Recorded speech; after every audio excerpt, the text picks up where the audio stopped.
Okay, any doubt you can ask now, if any doubt from the previous classes.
Okay, so today we are going to cover this constitutional bodies.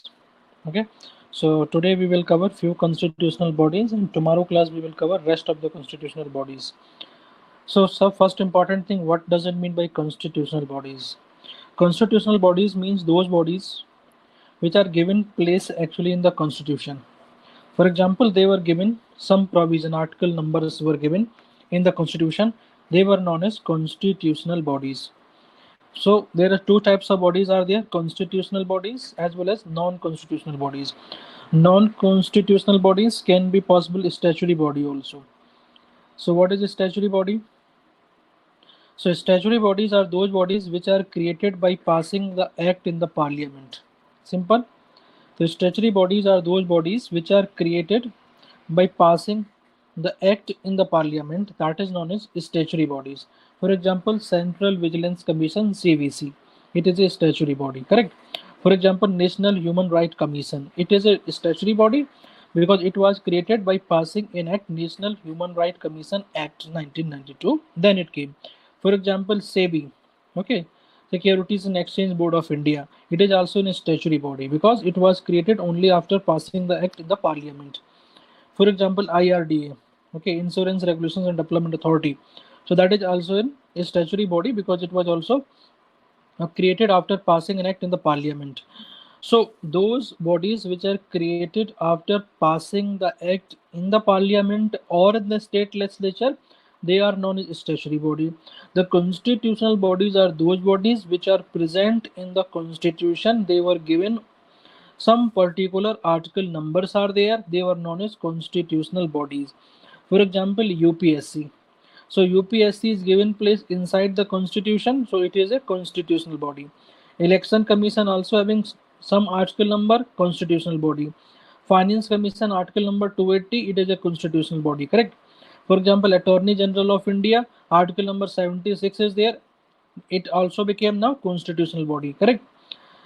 Just say for example, national this commission for this scheduled caste and scheduled tribe, they were also given some particular article number inside the constitution, so they are also known as constitutional bodies. So clearly we need to understand constitutional bodies are those bodies which are present inside the constitution. They are known as constitutional bodies. Now Lokpal, for example, Lokpal. So there is no provision inside the constitution related with the Lokpal. So Lokpal is not a constitutional body, but Lokpal is passed by passing a Lokpal Act. So Lokpal has been created by passing an act in the parliament, okay, in the name of Lokpal Act, correct? So now Lokpal will become the statutory body. There are some bodies are there which are neither present in the constitution. They are not created by passing an act inside the parliament or in the state legislature. They are known as non-statutory body. They are known as non-statutory body, non-constitutional body. Okay, or we can call their executive body. For example, Niti Ayog. So Niti Ayog was neither created by passing an act in the parliament nor it is present inside the constitution. So Niti Ayog is a correct example of non-constitutional body as well as non-statutory body. Clear? Any doubt till here? Like RBI also not present inside the constitution. There is no article has been given. So RBI is also not a constitutional body. So basically RBI became a statutory because there is an RBI Act is there. According to that, RBI was established. So RBI will become a statutory body. Any doubt till here? Any doubt?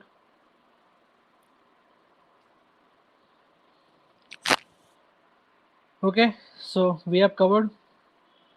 Now these are lists of the constitutional bodies, like Attorney General, constitutional body because it is present in the constitution.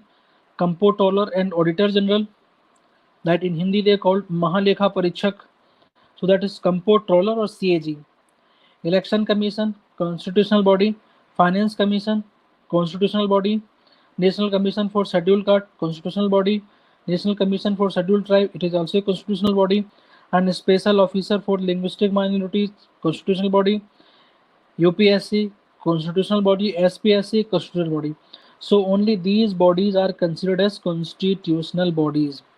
Rest of the bodies, they will come under non-constitutional bodies. They are not present inside the constitution. For example, National Human Rights Commission, it is not present inside the constitution. No place is there.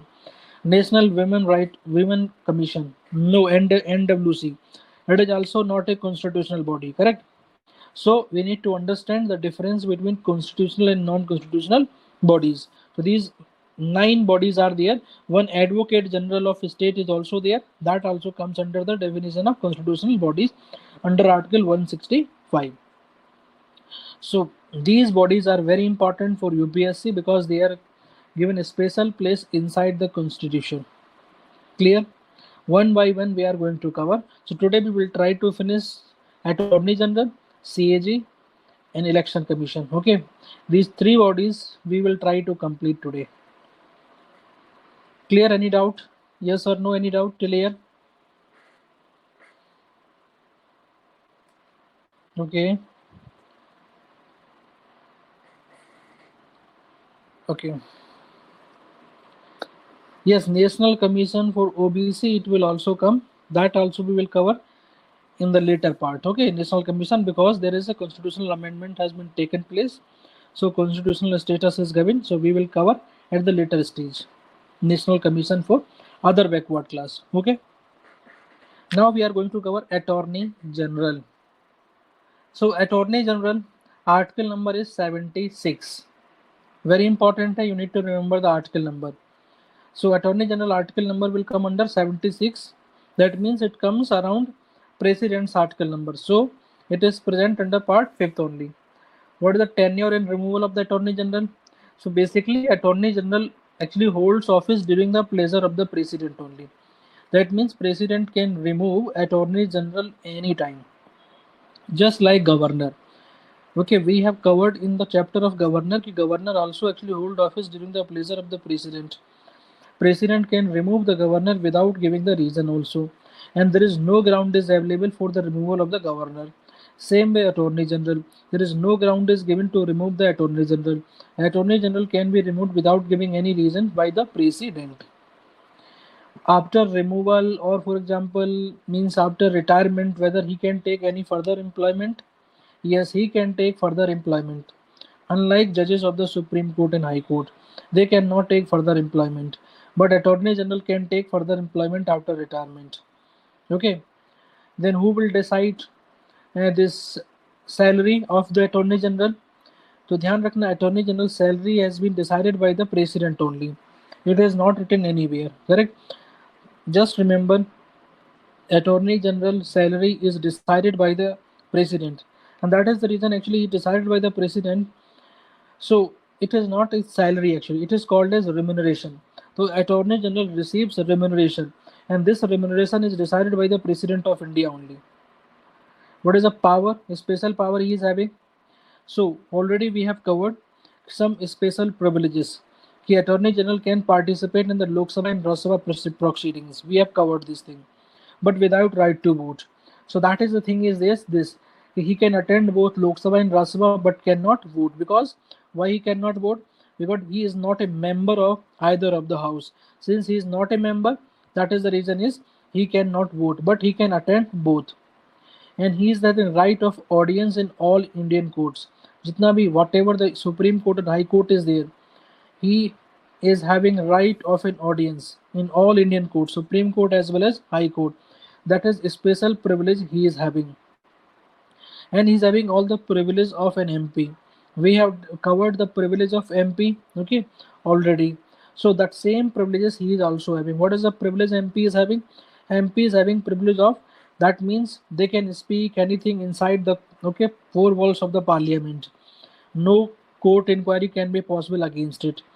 Correct. Same way he will be having when he will attending the Lok Sabha and Rajya Sabha, he will be having the same freedom of expression. Correct.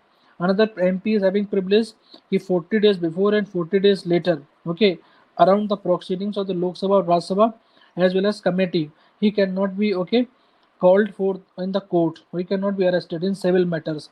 Same way, same privilege will be available for to the Attorney General also. This much is clear. Attorney General. Same way we are having Advocate General at the state level. Attorney General we are having at the central level. Same way we will be having Advocate General of the state. So that article number is 165. And Attorney General holds office during the pleasure of the President. Advocate General will hold office during the pleasure of the Governor. Correct? And the remuneration of the Advocate General also will be decided by the Governor only. And Governor also can remove Advocate General without giving the reason also. There is no requirement to give the reason. Without reason he can remove. Advocate General of the state can take further appointment after retirement. Yes, he can take. What is the power? Same way he can attend state legislature but cannot vote. Just like Attorney General is having in the Lok Sabha and Rajya Sabha, but he will be having at the state level only. Like Attorney General has the right of audience in all Indian courts, Advocate General will be having right of audience in concerned High Court. Okay, in which state, okay, he is available for that state, whatever the High Court is there, he can have right of audience there, and he is having privilege of an MLA.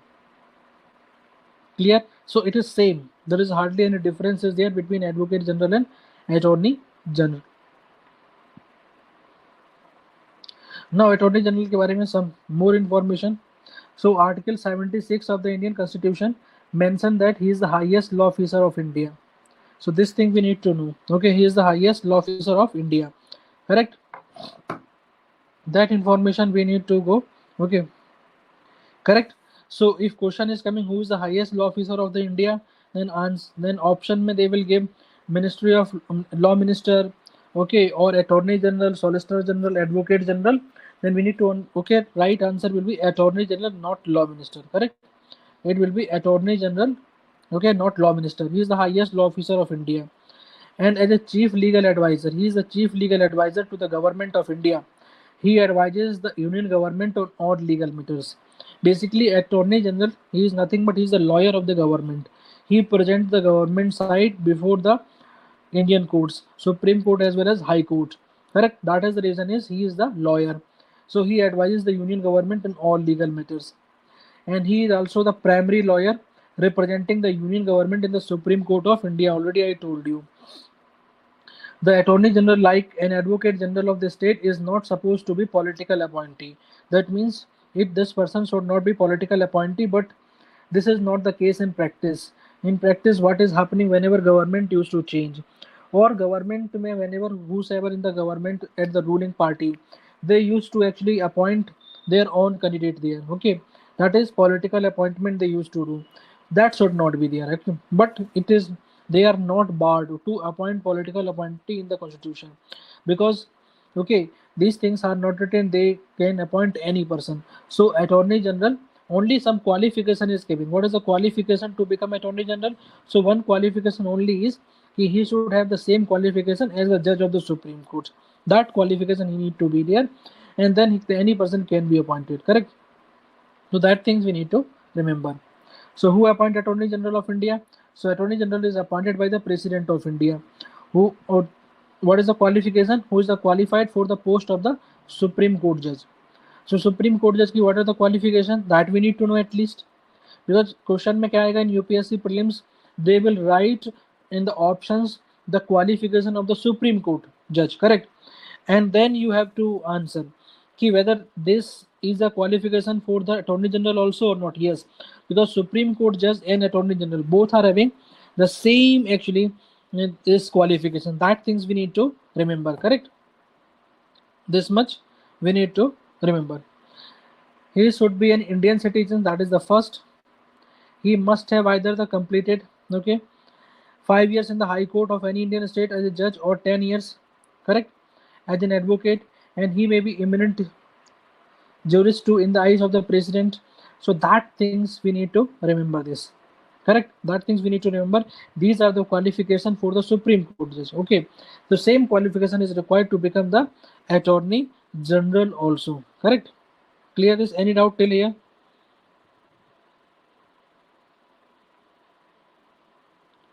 Any doubt?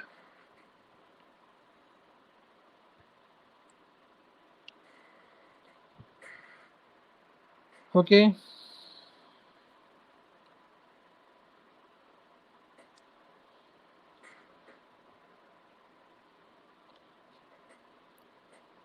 Any doubt? Any other person? No doubt? Okay. So now we are going to proceed further. Okay.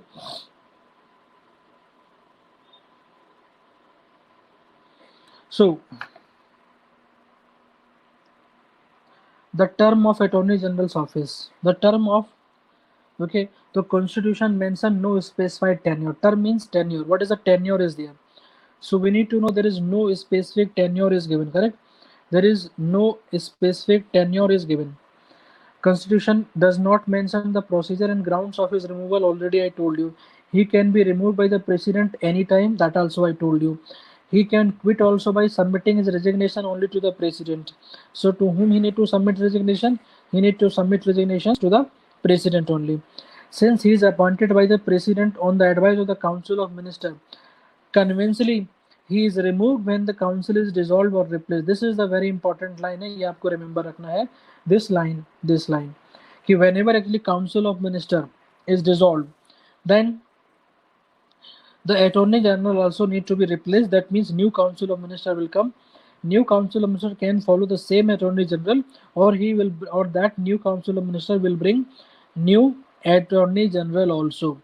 That means that the life of Attorney General, okay, it together sink and swim with the Council of Minister only.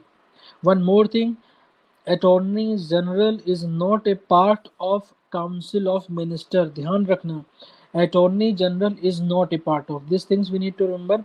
He is not a part of Council of Minister. ध्यान रखना.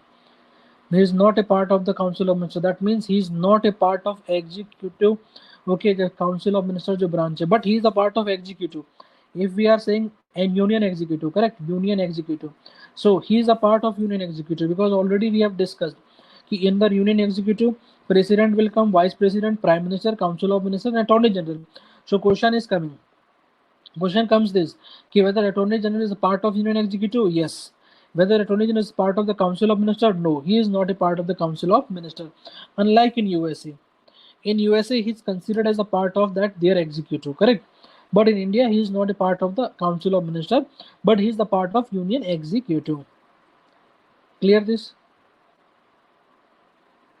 Now, what is the duties of Attorney General? So, being the chief law officer of the country, Attorney General has to perform following duties. Whichever legal matters are referred to him by the President, he advises the Union government upon the same. Clear? Whichever legal matters they are referred to him by the President, then he advises the Union government on all matters because he is the lawyer of the Union government. Next is, apart from what President refer, he also performed duties mentioned in the Constitution. Correct?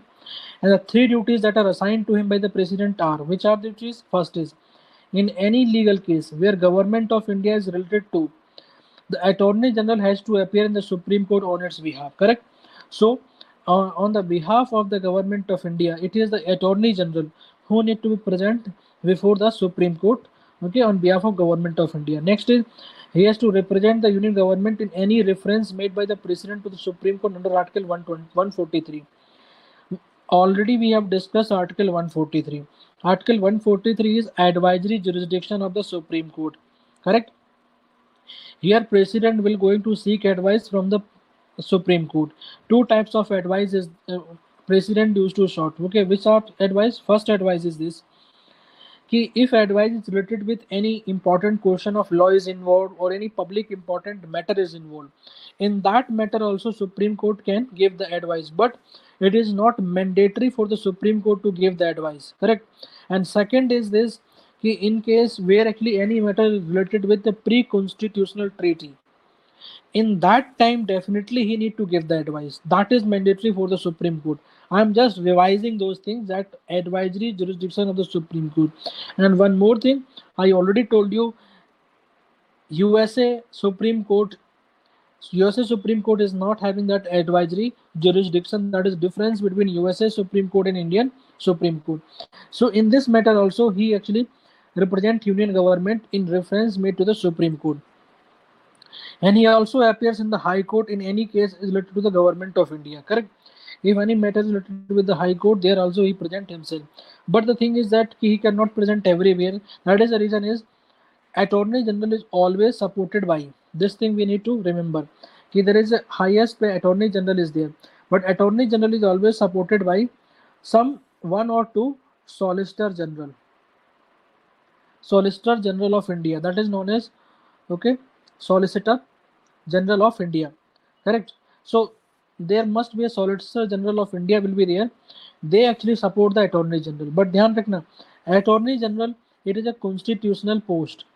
But Solicitor General, this name Solicitor General, they are not present inside the Constitution, so they are not the constitutional post. So Solicitor General is not a constitutional body, but Attorney General is the constitutional body. That is the difference we need to remember. And the work of Solicitor General is to assist the Attorney General. So many times Attorney General is not present. The present is before the Supreme Court or High Court. So on behalf of that, Solicitor General will be present there. Clear this?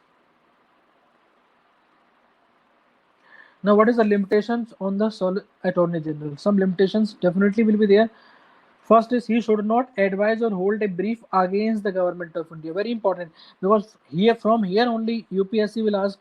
If UPSC is asking any question regarding Attorney General, then one option will be from this portion only. That is the reason this portion is very important. Limitation. So he should not advise or hold any brief against the Government of India. सबसे important. Next is, he should not advise or hold a brief in cases in which he is called upon to advise or appear for the Government of India. That means suppose example, there is two party. One party is Government of India, another party is some private party or some other. Then he should not actually represent other party. He definitely need to represent the Government of India only. So he should not advise. In case where he is called upon to advise for the Government of India, he should not go against that. And next is, he should not defend accused person in criminal prosecutions without permission of the Government of India. So here only UPSC will play. So the thing is that we need to remember, he can defend a person in civil prosecutions. Dhyan rakhna. Limitation is only for the criminal prosecution, not for the civil prosecution. That means he can defend the person in case of civil matter, but he cannot defend the accused person in the criminal matter without permission of the government of India. That means in civil matter he can actually defend the accused person in civil matter without permission of the government of India. But in criminal matter he need to take the permission from the government of India. And next is he should not accept appointment as a director. Just careful here. He should not accept appointment as a director in any company or corporation without the permission of the government of India. Reason is this: many times it has been seen these companies they comes under in conflict with the government of India because case ho jata hai with government of India versus this company. If this attorney general is the director of this company and he is representing the case of government of India, then there is a conflict will happen. Because of that he is barred as an appointment for the director in any company or corporation without permission of the government of India. He should not, second point is this, he should not hold advice or hold brief in case in which he is called upon to advise or appear for the government of India. That means if he is advised by the government of India to appear for the government of India, in that case he should not give advice to any other party. He need to give the advice only to the government of India only. That is the second point. Clear? So limitations we have completed. Any doubt in limitation?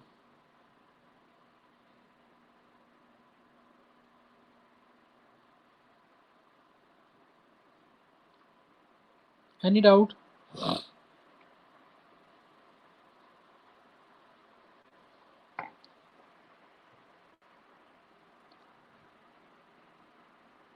No doubt. Okay. So we will move to the CAG, Comptroller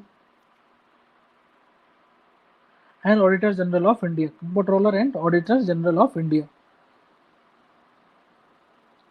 Yes, he can defend the government of India in both civil as well as criminal any matters, but criminal matter will not be there, but still.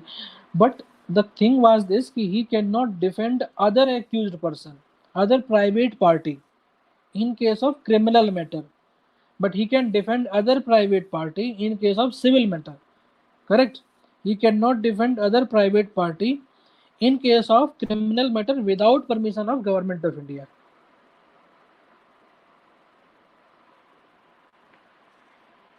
Now comes to CAG. So CAG article number 148 very important hai, because CAG is totally they start from article number 148 and it go to the article number 152. Okay? So that we need to know. Tenure and removal. So he holds the office for the 6 years or 65 years, whichever comes earlier. So most of the constitutional bodies are there. They are constitutional post holders. Their tenure is somehow same. Like Election Commission, UPSC chairman, they are same like this only. They hold office for the 6 years or 65 years, whichever comes earlier. What is this comes earlier? For example, if the person age is 45 years, correct? Then he can continue for 6 more years because that is tenure, and he can continue on the service for till 51 years, till his age is 51 years. But for example, if now only his age is 60 years, correct? Currently, now he is appointed. So because he can hold office for 6 years, but if he is going for 6 years, then his age will become 66 years. But maximum age can be possible only 65. That means if he is appointed at the age of 60, then he can serve only 5 years, not 6 years then. Correct? That is the importance, whichever comes earlier. So here 65 comes earlier, so he can hold office only for the 5 years, not for the full 6 years. That is tenure. Correct?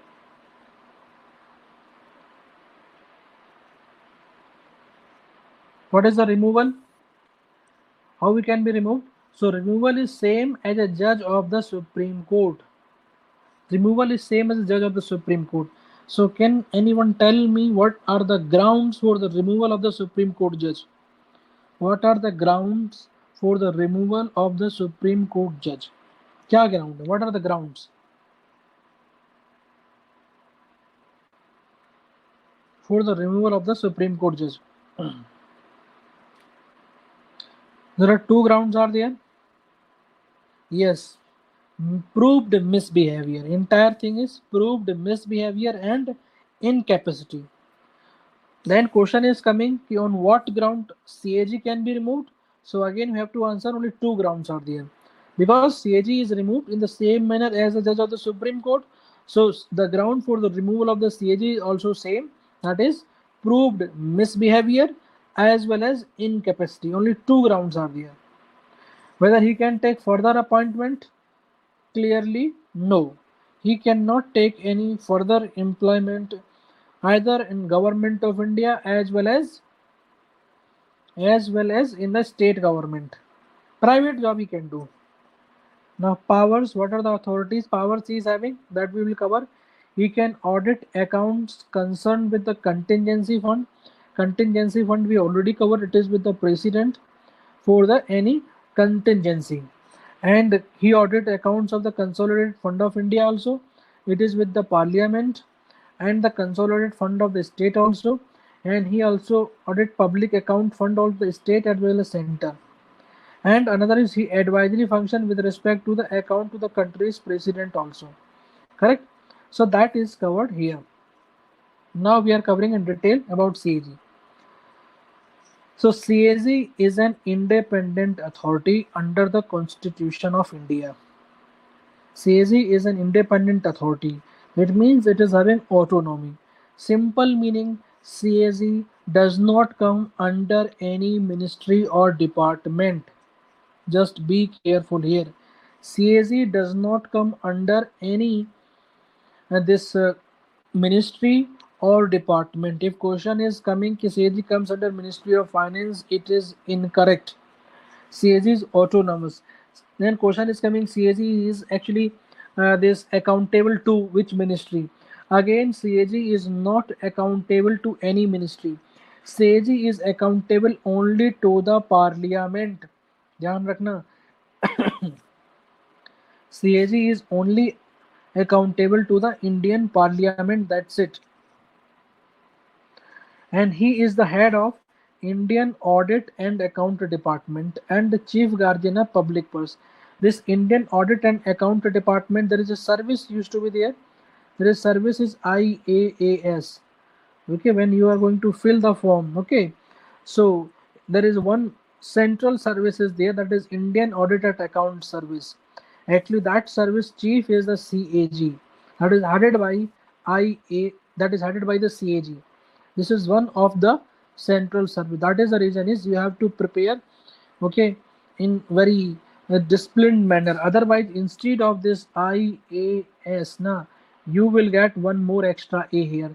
Then you will get IAAS. That is not that much good. Okay, so इसलिए you have to try for only single A. Correct? Otherwise, all the services are good, but definitely there are priorities are there. So it is the institution through which the accountability of the government and other public authorities, okay, to parliament and state legislature through them to people is ensured. Actually mein, he is the chief guardian of the public purse. He maintained whether money is spent in proper way or not. He checked whether money is spent for the purpose, for that purpose the money was actually sanctioned. ऐसा नहीं है कि money is sanctioned for work A, but that money now has been spent for work B. That is not allowed. So he checked this thing only. Or whether whatever the money has been spent, whether for that work money was allotted by the parliament or the state legislature or not in the budget. That things also he checked. That is the reason is he is the most important officer. Okay, he is the most important officer in the constitution because he is the main chief guardian of the public purse. Now some constitutional provisions. So constitutional provision mein first is article number 148. So article number 148 broadly deals with the CAG appointment, how the appointment happened, about the oath, conditions and the services. That is article 148. It talks about appointment as well as oath. So he is appointed by the president and oath also by the president only. President is not present, then any other person, that is decided by the president. The article 149, sorry, it deals with the duties and powers of the comptroller and auditor general, that is called DPC. In short, we used to call DPC. Okay, that is duties and powers of CAG. That is article number 148. 9. Article 150.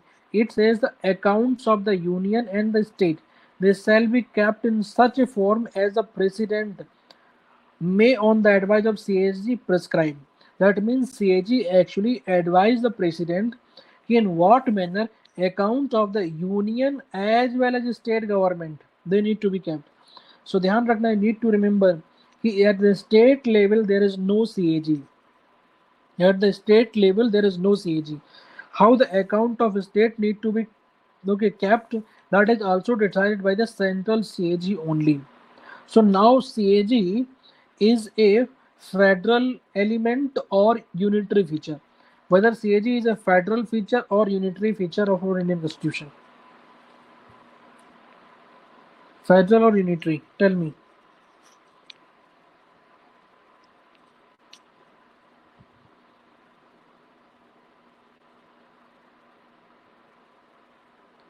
Anyone, whether CAG is a federal or unitary? Okay. No, it is not a federal, it is unitary because it is not helping anyway the state government, because their appointment, their removal, everything is decided by the central government only. So that is the reason is they will become the unitary feature, not the federal feature. Correct? And then Article 151, it talks about the reports of the CAG. Okay, relating to the accounts of the union shall be submitted to the president. Okay, and then president will going to take care that these reports given by the CAG, they need to be led before each house of the parliament. So question is coming, who will going to lead before each house of parliament these reports given by the CAG? It is the work of the president. So question can be asked, the CAG actually give the report to whom, whether parliament or the president or the PM or the speaker. If question is coming this, if CAG, okay, CAG actually give the report, okay, regarding all the audits to whom? Parliament, president, prime minister or the speaker of Lok Sabha. Then answer is president. He used to submit the report to the president. Correct? Same way, reports related with the state government, he used to give to the governor of the state only. Then governor of the state will make sure they are led before each house of the state legislature. If there are two houses are there, otherwise in single house he will going to let those reports. Under Article 1279, okay, what is this? That calculation of the net proceeds, because it is nothing but how much money need to be divided between center and state. So center and state, may who actually divide this money? This money is divided by the Finance Commission only. Finance Commission decides. For example, 14th Finance Commission already earlier decided that 14th Finance Commission will continue till 2020. Right now we are having 15th Finance Commission. Already 15th Finance Commission has given the report. 15th Finance Commission will start from the 2020 only. Correct? It is 15th Finance Commission is headed by the NK Singh. Correct? So this, when 15th Finance Commission or 14th decide how much money will be divided into center and state, it is based on net proceeds. That net proceed is decided by the CAG only. CAG gives the certificate. What is a net proceed? Net proceed actually nothing. Whatever the revenue that is received by the central government minus expenditure to collect that revenue, that is known as net proceeds. For example, central government has actually received 100 rupees as the revenue, but to collect that 100 rupees, there is officers are involved, the central government, pen, papers, logistical, lot of charges are there. So for example, to collect this 100 rupees, central government has spent 2 rupees in the collection of that 100. Then only 98 will going to be divided between center and state, because this 98 will be considered as net proceed, and this net proceed is calculated based on the certificate given by the CAG only. Clear? So it is not decided by the Finance Commission what will be the net proceed. It will be decided by the CAG only. He ascertained and certified. Clear this? Any doubt till here?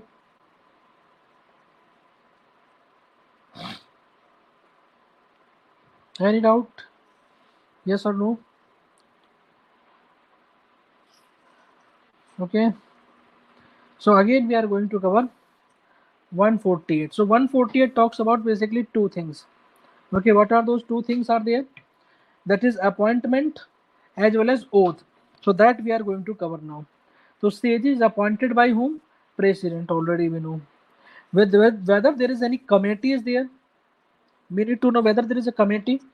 That select committee actually give the recommendations. So dhyan rakhna, there is no committee is there. No. Only council of minister, they advise the president, and president used to appoint CAG in this way only. That is the we need to remember. So he can be removed from office only in the manner on the ground that judge of the Supreme Court is removed. Already we have covered. So he is appointed by the president only on the advice of the council of minister, and he will be removed in the same manner as the judge of the Supreme Court. Oath. Oath is taken before the president only. President is not present, then any other person appointed by the office of the president.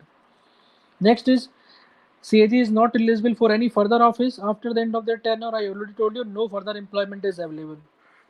Next is power and function of CAG are subject to the provisions of the Indian Constitution, because powers and functions of the CAG they are given in the inside the Constitution as well as acts of the Parliament.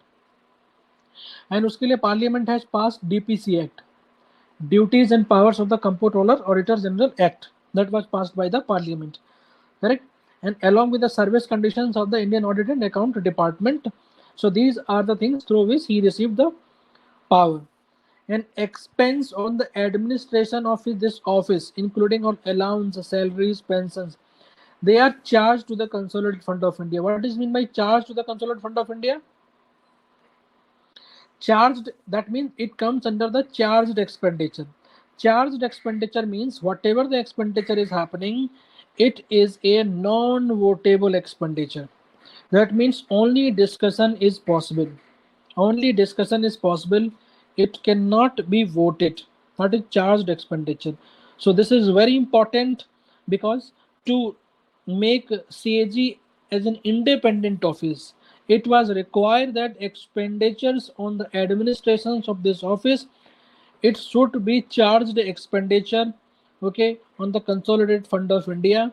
Because if it is votable, then definitely then there will be little bit fear and favor, okay, from the council of minister or the government. That is the reason is expenses they are charged expenditure, so there is no vote is possible, so he can work freely.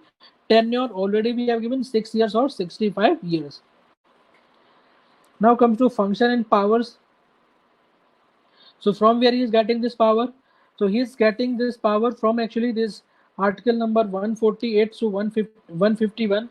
So he is receiving this power from article number 158 to 151. Total 4 articles are there: 48, 49, 50, 51. So CAG के chapter में total how many articles are there?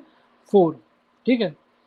Not 150, not till 152. Okay, at the starting I told 152. It is not 152. It is only till 151. And there is act was passed by the parliament. What is the act? CAG DPC Act 1971. So in short, actually it is known as DPC Act 1971. So in detail, because inside this constitution, that is under article 149, 150, detailed power and functions are not given. Detailed power and functions are given under this act only in 1971. Then he received some okay powers functions from the judgment also, because for example in various judgment, for example one of the judgment Supreme Court says that CAG is not a munim. That means CAG is not simply a munim ki he just doing the account only, ki whether account balance it is proper or not, or no. CAG can decide okay something better also. That is the importance of the CAG. So some power and functions he is receiving from the important judgment also, some from the instructions of the government of India also, and some regulations on the audit and account 2007 se, that is service conditions se, he is just receiving those power and functions. So basically what does CAG audit? CAG क्या audit करता है? What the things he used to audit? So basically CAG audits accounts related to all expenditures. CAG audits all expenditures. From where all expenditure? From Consolidated Fund of India, from Consolidated Fund of each state, as well as union territories having a legislative assembly. ध्यान रखना. तो CAG audits all the accounts related to the all expenditures, means whatever expenditures is happening from these accounts, that is consolidated fund of India, consolidated fund of each state, as well union territories having a legislative assembly. He used to audit everything. Next, he audit all the expenditure from contingency fund of India also, as well as from public account of India, as well as contingency fund public account of each state, because I already told you at the state level there is no separate CAG is there. So for them also the same CAG used to audit. Next, he audit all trading, manufacturing, profit and loss account, balance sheet, other subsidiary accounts kept by any department of the central government and state government. For example, Indian Postal Department.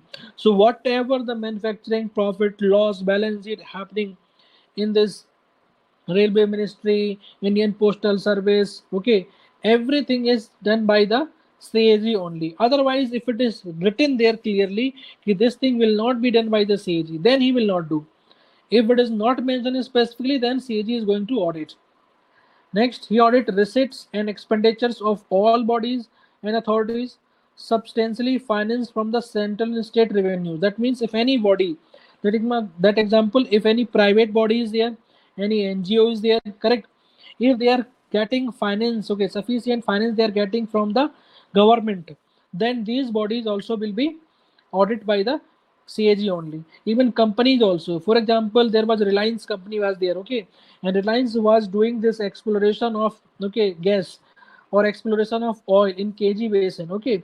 Then Supreme Court has given this guidance to the CAG. CAG can audit the Reliance because here substantial amount was given by the central government. So that is the reason is this CAG can audit the receipt and expenditure of all bodies or companies which are receiving substantially finance from the central and state. Now, what does it mean substantially? It is subjective in nature. Clear? And other, he audit account of any other authority when requested by the president. Whenever president is requesting this body's account also you need to audit, he will do. For example, local bodies. For example, Manrega, he can audit them.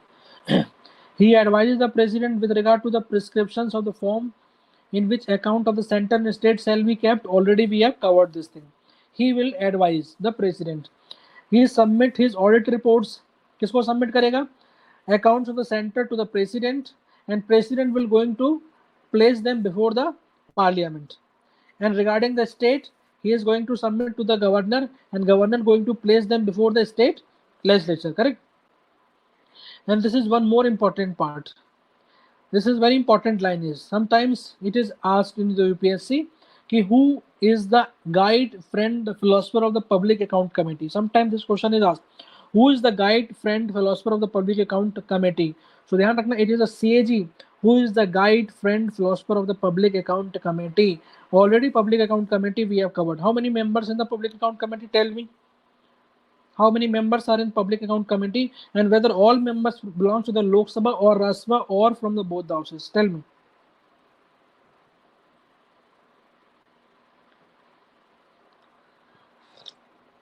Yes, 22. And how many belongs to the Lok Sabha, Rajya Sabha?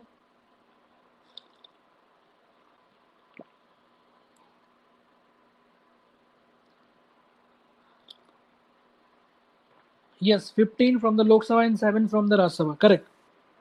Please remember this. Now CAG report. Basically CAG bring 3 report.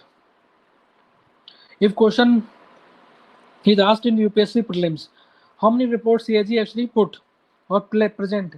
So CAG report present 3 report. एक CAG audit report on appropriation account.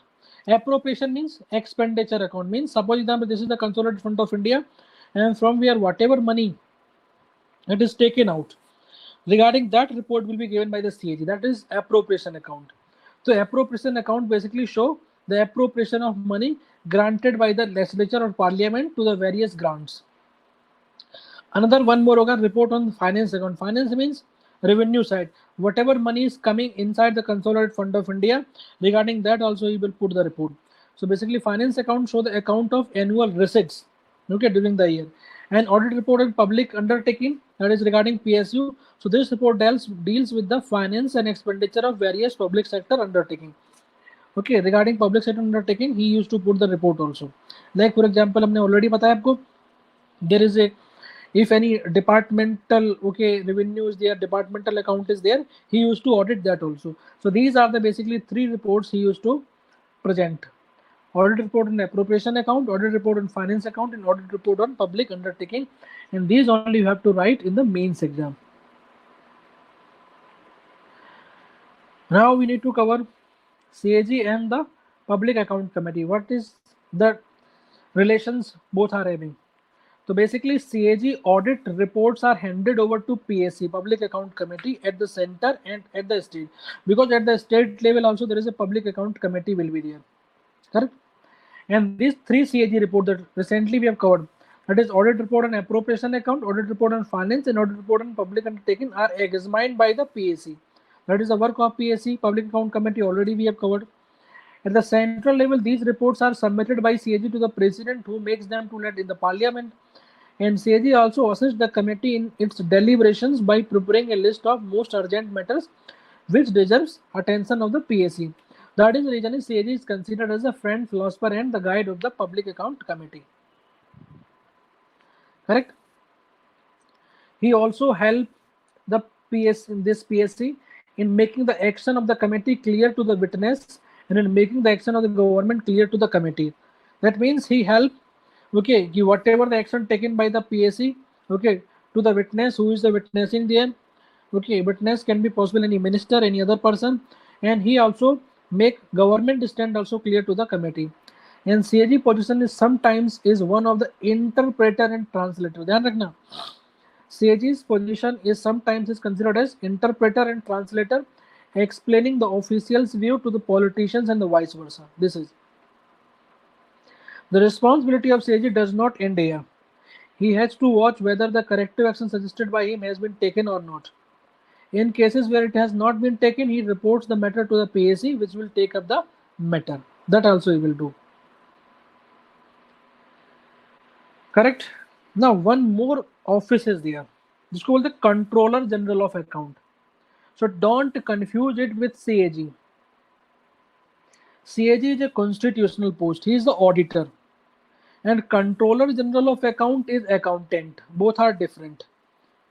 Correct? CAG will decide how account need to be kept. And this body will going to keep that account in that manner. So basically this Controller General of Account, don't confuse with CAG. CAG is a constitutional body, but Controller General of Account, it is not a constitutional body. Be careful here. So CAG is the principal accounting advisor to the government of India. So it is accounting body. The office comes under Department of Expenditure, Ministry of Finance. I already told you your CAG, it never comes under any ministry, but Controller General of Account, it comes under the Department of Expenditure of the Ministry of Finance. The office of CGA has mandate to establish and maintain technically sound management accounting system. That is the work. What is the work? To maintain technically sound management accounting system. It prepares and submits the accounts of the central government. It is also in charge of exchequer controller and internal audit. So internal audit is done by the CAG. After that, this internal audit ke baad he prepare the account. That account is checked by the CAG. So CGA, this CGA, Controller General of Account, it is not a constitutional body, but it derives its mandate and exercise the power of the presidents from the article number 150. Because under article 150 only, okay, president after taking the advice from the CAG decides how the account need to be kept, but it is not a constitutional body.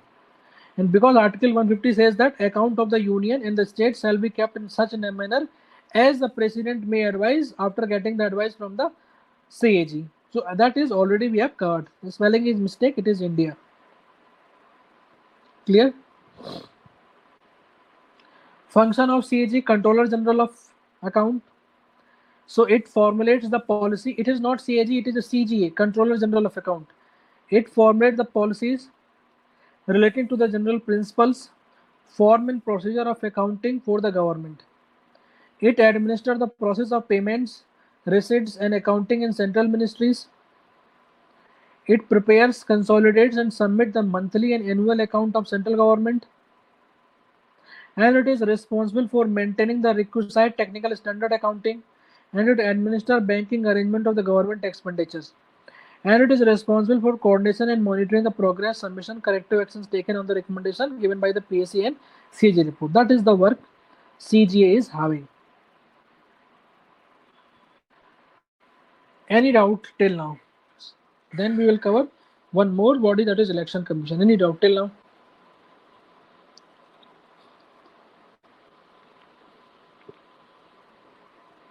Yes or no? Any doubt?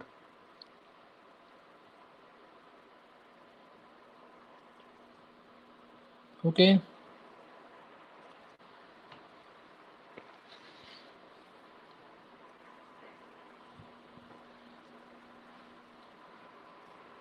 Okay. Now we will cover Election Commission. So today we will cover this body only, Election Commission. Tomorrow we will cover rest of the bodies. First important Election Commission article will start from 324. Composition. There is Chief Election of Commissioner and other election commissioner. So today we are having CEC plus 2 election commissioner. Total how many members are there? Composition 3. Tenure क्या है? Same 6 years or 65 years, whichever is earlier, just like CAG. Further appointment, yes, he can take because constitution has not barred Election Commission of India to take further appointment. ध्यान रखना, this is the difference from the CAG. In CAG cannot take further appointment, but Election Commission can take. What is the power? Conduct or free and fair elections in India. Political parties recognition is done by, and overseeing elections, that is done by Election Commission. So basically Election Commission was founded on 25th January 1950, and this day only we celebrate Election Day. Okay, जो होता है आपका, that is celebrated on 25th January only. So basically what it holds the power and responsibilities of superintendence, directions and control of the entire election process he will do. This is the summary. Election Commission is the sole authority for scheduling the election of Lok Sabha, Rajya Sabha, Office of President and Office of Vice President. That means this Election Commission is not involved. This Election Commission is not involved for the election of local bodies. Correct? उसके लिए already there is a state election commission is there. And this election commission is not just a regulatory but also electoral management body. And this election commission is also responsible for the deployment of necessary police and parliamentary forces during the elections. And this election commission also has the right to engage requisite government officials during the election time. Clear?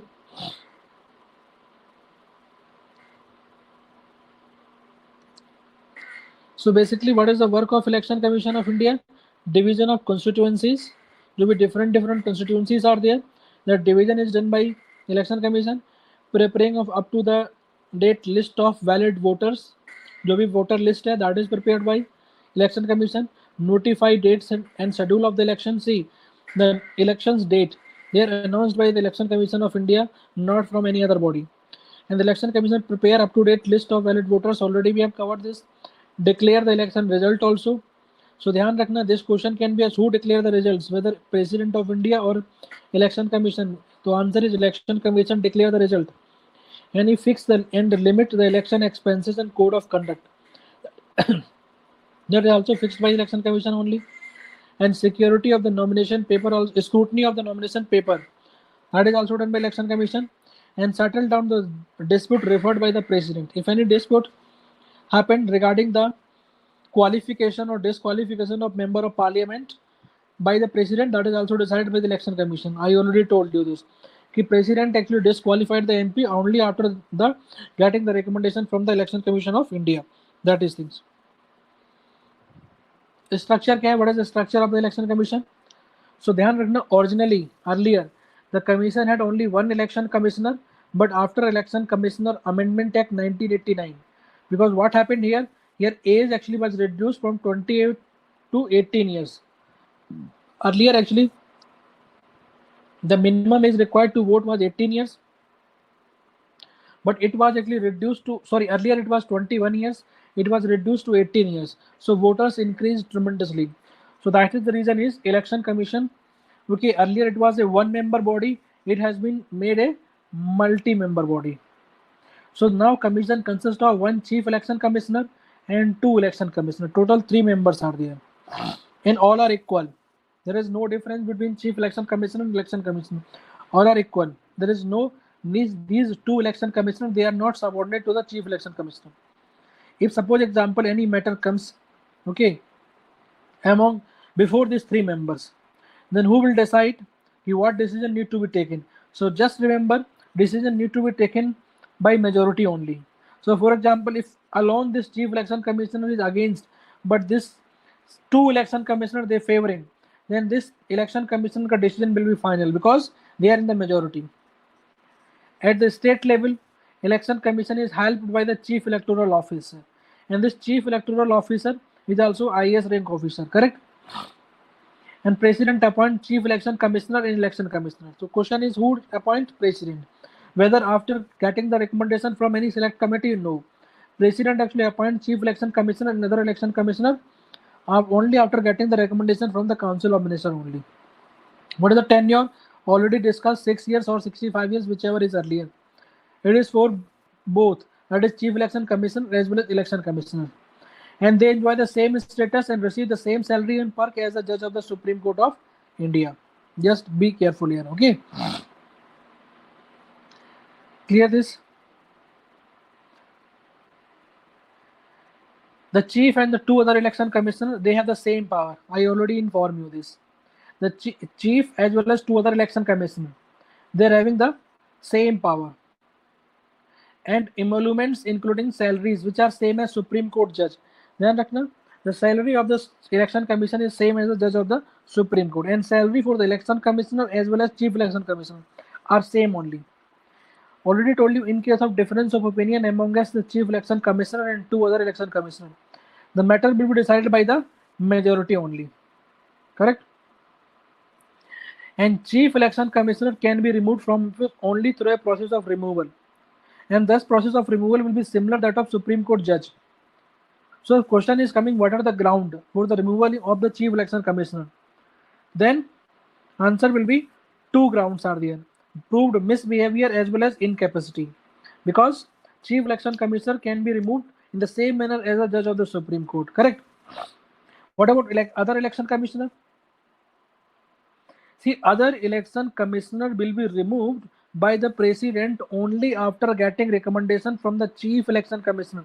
This is the thing we need to remember. Here you need to keep, okay, in mind, okay, this thing. The chief election commissioner will be removed by the president only, okay, after passing the resolution in the same manner as the judge of the Supreme Court, correct? But what about other election commissioner? So other election commissioner can be removed by the president only after getting the consent from the chief election commissioner. तो यहाँ पे chief election commissioner will decide whether other election commissioner need to be removed or not. Without getting consent from the chief election commissioner, president cannot remove election commissioner. That is, the security has been given to the election commissioner. Clear this? Till here, any doubt? Till here, last point, any doubt?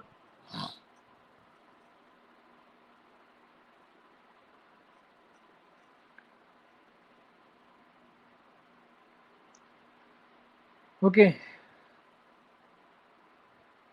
no doubt. Now, any other election commissioner or regional commissioner cannot be removed from office. That is already told you, because regional commissioner also can be appointed by the president. But so any other election commissioner and the regional commissioner, they cannot be removed from office except on the recommendation of the chief election commissioner. Already I told you. Though the Constitution has sought to safeguard and ensure the independence and impartiality, okay, to the election commission. But some flaws are there. What are the some flaws in election commission? What are the flaws are there that actually reduce the independence or autonomy of the election commission? First is constitution has not prescribed the qualification of the members of the election commission. Dhyan rakhna, this is very important. No qualification is prescribed. No qualification. Correct? Okay. Same way for the CAG also there is no qualification is given. For the CAG also no qualification is prescribed. Same way for the election commission also there is no qualification is given. Neither legal nor educational or administrative or judicial. Next, the constitution has not specified the term of members on the election commission. This constitution has not prescribed. President will can do. By passing the act in the parliament, this number of member can be increased or decreased. Constitution has not fixed anything. Next is constitution has not debarred the retiring election commissioners from any further appointment. Like CAG. CAG cannot take further employment after retirement. But here constitution has not debarred. One more actually flaw is there that is not written here. One more flaw is this. The expenses, the administrative expenses, they are not charged expenditure. This is the biggest flaw we are having in the election commission. Like in case of CAG, we have covered the expenses, the administrative expenses, salaries, they are charged on the Consolidated Fund of India. They actually the part of charged expenditure. They cannot be voted. They are the part of non-votable part of expenditure of the Consolidated Fund of India. But in case of election commission, the expenditure of administrations, salaries, everything, they are not the part of the charged expenditure. That means they are the part of votable part of the expenditure of the Consolidated Fund of India. Since they are the part of votable, so that is the biggest flaw this election commission is having, in this form of autonomy. Clear this? Any doubt till here? Any doubt? Yes or no?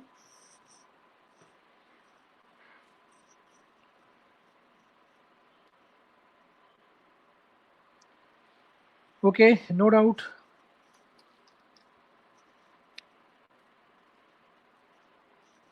Now comes to power of the election commission. Yeah, usually IAS officer selected as election commission, but any other person also can be selected. It is up to the government only. Government can select anyone.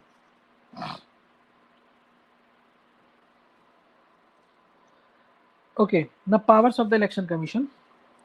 So powers of the election commission, election commission power is divided into three: first, second, and third. Again, in this way, it is not written in the constitution. Just we have divided this: administrative powers, advisory powers, and quasi-judicial powers. So election commission is also a quasi-judicial body because it decides the dispute. When it decides the dispute, then automatically it will become a quasi-judicial body, correct? So this election commission is having quasi-judicial powers also. So administrative, advisory, and quasi-judicial. First is administrative powers. So what decides in administrative power? Election commission decide the territorial area of the electoral constituency throughout the country. How big the constituency will be there on the basis of Delimitation Commission Act of Parliament. So this Delimitation Commission is not a constitutional body. It actually is a statutory body because it is based on the Parliament Act. So whatever recommendation will be given by the Delimitation Commission, according to that only the territorial area is decided by the Election Commission. That is administrative work. Next is it organize and periodically amend the electoral roll. Electoral roll nothing but voter list, and to register all qualified voters. It is also an administrative power. We already studied this. It also informed the date and schedule of the election and to scrutinize the nomination paper. Already we have covered. It also grants the recognition to the political parties and allot the election symbol also to them. And it acts as a court for settling the dispute related to the granting of recognition to political parties and allotment of election symbol to them. For example, Abhi, after Jayalalitha death, the problem happened in AIADMK. Who is having the real actually authority of the AIADMK? Okay. So regarding that dispute also settled by the election commission only. So here basically they work as a constitutional body also, correct? Advisory and constitutional functions.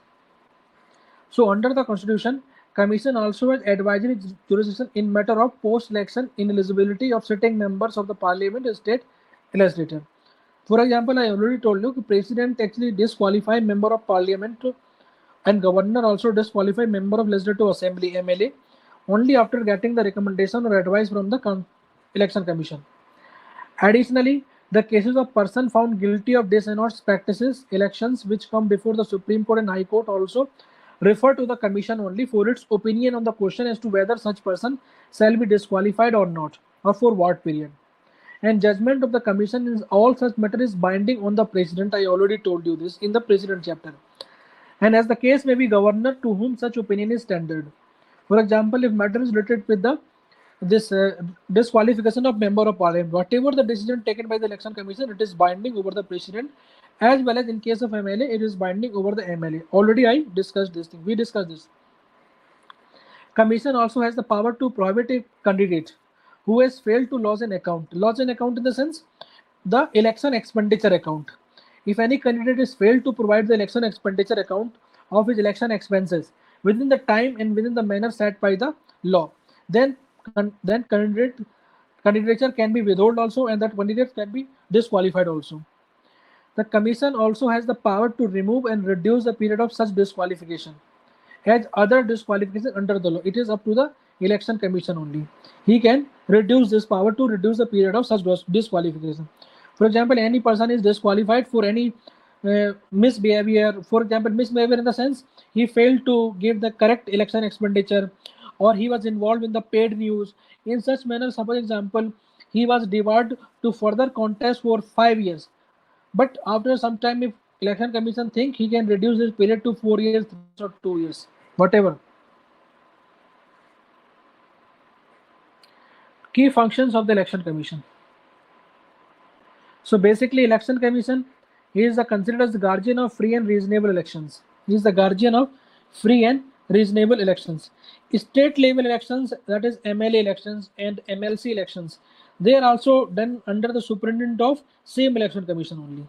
Correct? Because state election commission only work for the local bodies election, that's it.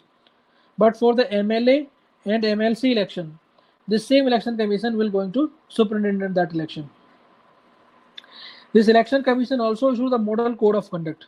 This model code of conduct is nothing but simply do and do not in every election. That means they are simply the guidelines. Those candidates who are going to contest, what they need to follow. So it issues the model code of conduct in every election for political parties and the candidate, so that decorum of democracy is maintained. It also regulates political parties and register them for being eligible to contest elections. It regulates the political parties and register them for being eligible to contest the elections. It publishes the allowed limits of campaign expenditures per candidate to all political parties, also monitor the same. Whatever the limits of the campaign expenditure, for example, for member of parliament election, the election expenditure limit is 72 lakh rupees. One candidate can spend 72 lakh rupees, not more than that. That is also put by the election commission only. The political parties must submit their annual report regarding whatever the annual report of the collection of the donations, so that they can get the tax benefit on the contributions. It also guarantees that all political parties regularly submit their audited financial report. That is the key functions. Other powers that is handled by election commission. Election commission can repress the result of opinion polls also. Opinion polls क्या होता है? There is two polls are there, exit poll and opinion poll. Opinion polls basically before the elections, exit polls after the election. Opinion polls means before the elections, for this media, electoral media, electric media or print media or any other, they do the opinion polls, okay, which is going to win, which political party will come into the power. So that result can be when होता क्या कि the day on which election date is announced, from that day opinion polls cannot actually issue the result. Okay, that has happened. The election can, because if they are issuing the opinion poll, then what will happen? Opinion polls can be paid also. So peoples can get influence also through the opinion poll. For example, if opinion poll is saying that only BJP will come into the power, everyone is want to BJP, then suppose a few candidates are there against BJP, but they will also think why actually we need to waste the vote when everyone is actually going with the BJP, then also we need to go with the BJP. Same, for example, if any opinion poll is saying that Congress will come, okay, and few are against the Congress, they will think why we need to waste our vote. They will go with the Congress. So to avoid such influence, these opinion polls, they are banned after actually election date is announced. The election commission can recommend for disqualification of members after the election also. Correct? If he thinks they have violated certain guidelines in the sense regarding paid news, they were involved in the paid news, okay, or they have not given the correct election expenditure, then commission can recommend for disqualification. In case a candidate is found guilty of dishonest practices during the election, then Supreme Court and High Court can consult the elections commission. Correct? For example, they are actually busy, they are involved in Prevention of Corruption Act ke under. If case is going on in the Supreme Court and High Court, then Supreme Court and High Court can take the directions or consult the election commission, and commission can postpone the candidates, okay, who fail to submit their election expenditure account timely. तो उसका बंद कर देगा. If someone is failed, then उसका result भी नहीं देंगे. Result दे दिया, then candidature will be disqualified also. Correct? Any doubt till here? Okay. Now articles related to election commission. 324. It is about superintendent directions and control of elections. Already we have covered. Article 325. It quote that no person to be ineligible for inclusion in or to claim in a special electoral roll on the ground of religion, race, caste, sex. See, that is the article number 325. Okay, it talks about there is no discrimination based on religion, race, caste, and sex. That means India is a secular country. Correct. 326. Election to the House of the People and to the Legislative Assembly to be on the basis of adult suffrage. That means right to vote. Whosoever above the 18 years or whosoever at the age of 18 or 18 plus, he is eligible to give the vote. That is, it is basis of adult suffrage. 325 already says that on the grounds of this, no person can be debarred.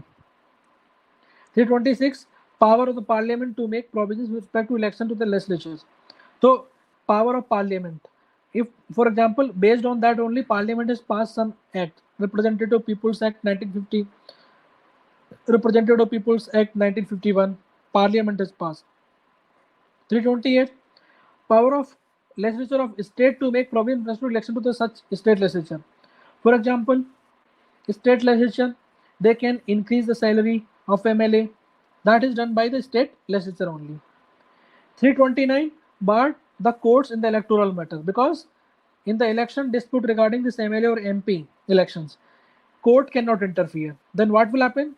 We require election petition. And for election petition already we are having one infographics. Okay, just remember that infographics and go through that infographics. Already we have shared that infographics earlier. Okay, so this was entire election commission. Regarding electoral reform, okay, अभी few things have still left. Okay, वो हम लोग बाद में पढ़ेंगे. For example, electoral reform, that we will cover later. Representative People's Act, that we will cover later. Or electoral reform, different committee and commissions report was there. They also will be covered later in the chapter of governance separately. Okay, any doubt? Any doubt, please ask.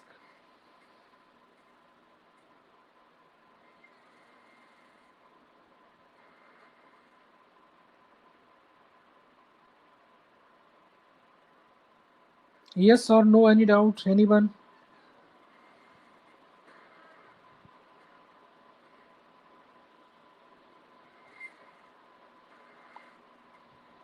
Because we have completed now, today we are having this much only, because otherwise too many constitutional bodies, you will be in confusion.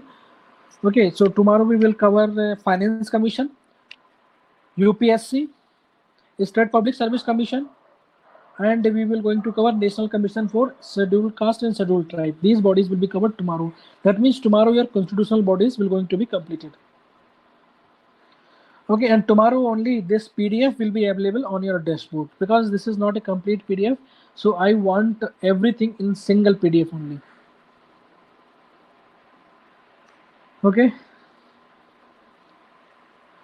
So no doubt. Okay, thank you. So today we are going to close the class now only. Thank you, everyone.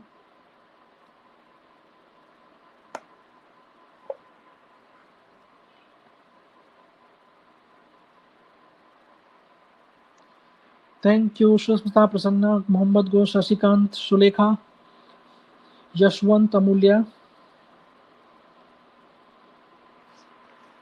Thank you, everyone.